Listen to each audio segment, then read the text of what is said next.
what we have here is ragweed. And what I'm gonna do is solve a mystery for you.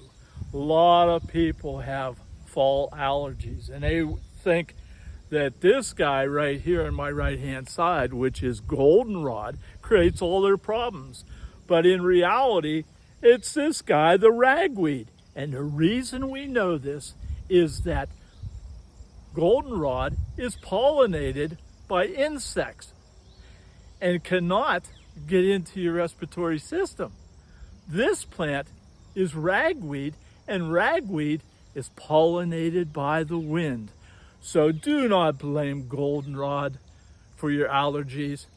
Blame this plant, which is ragweed. This is Mo's.